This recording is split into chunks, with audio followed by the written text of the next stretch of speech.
obukolera awamu tekutandika leero okuva dda mu 1962 nga ababaka bakabaka yekka pati as a party begatta ne UPC ate era ne mu 1964 tulaba nti omukago guno gutandika okusasika okuggwaawo nekiraga nti newankubadde oluusi omukago bwe gujja nga amaguzi yajja nti bwegubanga tegulina fundamentals zitegerekeka bulungi tegusobola kubeerera tegusobola kuyimirira.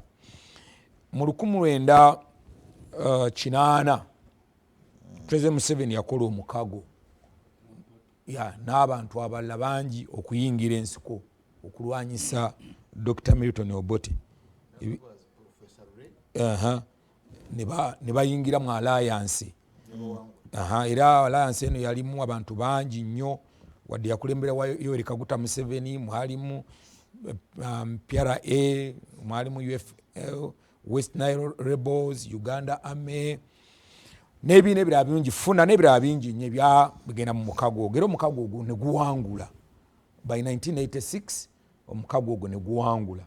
Kati kiri gye muli okulaba nti ebigendero ebyali eby'omukago guno byatuukirira even after the war, after 1986 tulaba nti waliwo okukolalira awamu omukago guno gwatuukirira ne gumalako.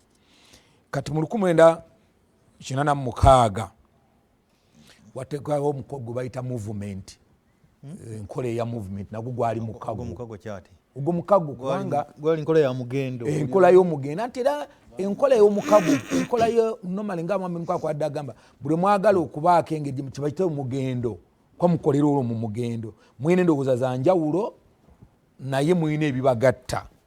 Kale okitunuulira nti that movement system was also mukago. Olaba UPC, DP, CP, UPM bonna bakolera wamu. Kakati mu 1986 tulaba Interparty Corporation, Dr. Semwogerera ajja kyenda mukaaga Dr. Semwogerera ajja bagenda mu Interparty Corporation ow'ekitiibwa kati omugenzi Cecilia Ogwal yakulembera ennyo ekiwayi kya UPC okukwatagana awamu ne Democratic Party. Era omukago guno gwawangulwa mu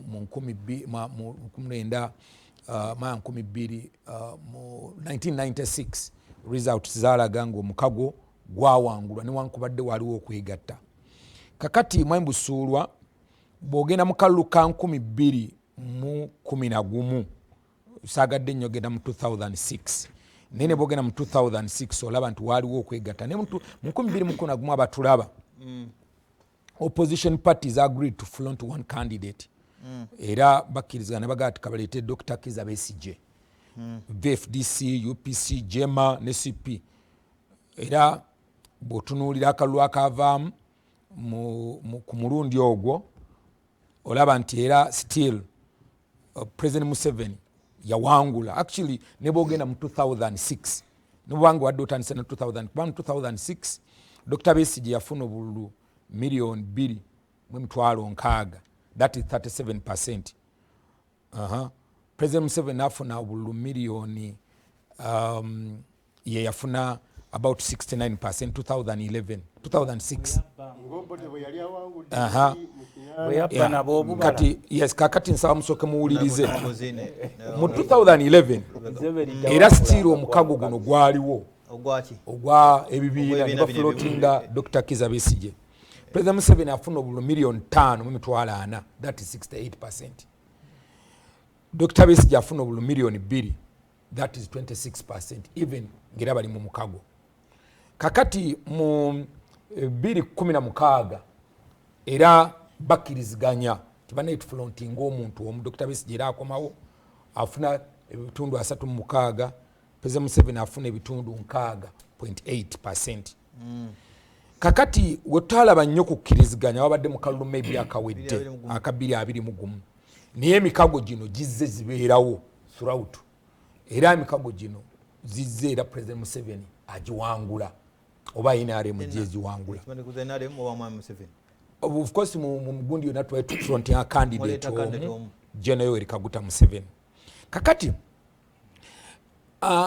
nze ndaba emikago gino manyi busuulwa bw'otunuulira presidential act aiteeka erifuga okulonda president mu section 57 subsection 4 declaration of results okulangirira ebiba bivudde mu kulonda kwa president. Bw'ogenda mu section 4 agamba nti a candidate shall not be declared elected as president unless the number of votes cast in favor of that candidate at presidential election is more than 50% of the valid votes cast at the election. Of course, that means 50 plus 1. Katikika kokuliza kasinga obunene. Bw'otunuulira ekisooka mwembusula bw'otunuulira results zino zonna nga bwe zibadde. Already kikulaga nti ne bwabeerawo okwegatta NRM esigala ena upper hand. Kubanga kana akakulizo kakulaga kana akakulizo already kateekawo dda omukago.